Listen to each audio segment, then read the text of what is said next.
வணக்கம். இது ஜேபியின் தையலகம். இன்றைக்கி நாம் ஜிப்பில் ரன்னர் எப்படி கோர்க்கலாம் அப்படிங்கிறத பார்க்கலாம். முதல்ல ஜிப்பை பல்ல ரெண்டாக பிரித்து விட்டுட்டு ரன்னர் எடுத்துகிட்டு ரன்னரில் ஒரு பக்கம் ஒரு ஹோல் இருக்கும், இன்னொரு பக்கம் 2 ஹோல் இருக்கும். இப்போ நம்ம 2 ஹோல் இருக்கிற இடத்த எடுத்துகிட்டு ஒரு பாகத்தில் ஒரு ஜிப்பை விட்டுடலாம், இன்னொரு பாகத்தில் இன்னொரு ஜிப்போட போர்ஷனை விட்டுட்டு ரெண்டையுமே ஈவனாக வச்சுக்கிட்டு மேலே லேசாக ப்ரெஸ் கொடுத்துட்டு உள்ளே ப்ரெஸ் கொடுத்தோன்னே ஈஸியாக உள்ளே போயிடும், அழகாக உள்ளே போயிடும். ரைட். இப்போது இந்த இடத்துல சிலிம்பல் இருந்ததுன்னு வைங்களேன், இந்த மாதிரி சிலிம்பல்கள் இருந்தால் நமக்கு உள்ளே போகாது. ஒரு 2 தடவை 3 தடவை கோர்த்து பார்த்துட்டு உள்ளே போகலைன்னு தெரிஞ்சால் நீங்கள் முதல்ல என்ன பண்ணணுன்னா இந்த போர்ஷனை ட்ரிம் பண்ணி எடுத்துக்கலாம். ட்ரிம் பண்ணி எடுத்துட்டிங்கன்னா இப்போ கோர்த்திங்கன்னா ரொம்பவே ஈஸியாக உள்ளே போகும்.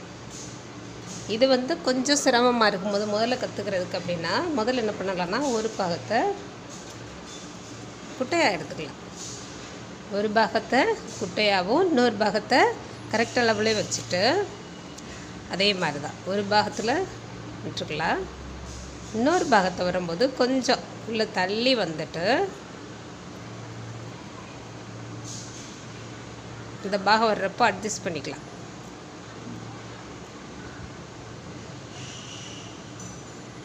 இந்த பாகத்துக்கு நேர ஈக்குவலாக வரணும்.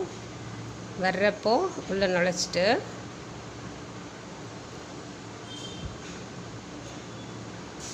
மேலே இருக்க பாகத்தை ப்ரெஸ் கொடுத்து கொஞ்சம் நம்பி தள்ளணுனாலே உள்ளே போயிடும். இது 2வது மெத்தட். இந்த மெத்தடு சிரமமாக இருக்குது அப்படின்னு நினச்சிங்கன்னா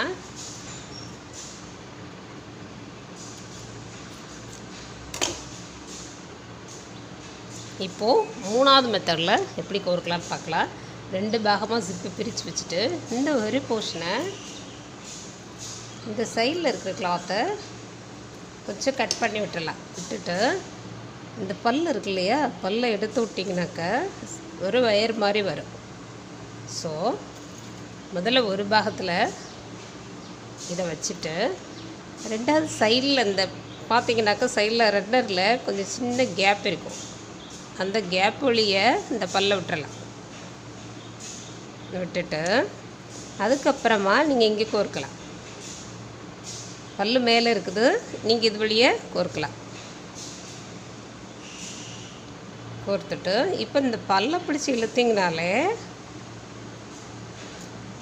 ரன்னர் உள்ளே அழகாக போயிடும். அதுக்கப்புறமா நம்ம இதை ட்ரிம் பண்ணி நமக்கு தேவையானதை எடுத்துக்கலாம்.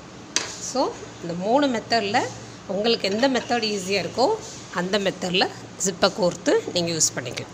மற்றும் ஒரு காணொளியில் சந்திப்போம். நன்றி.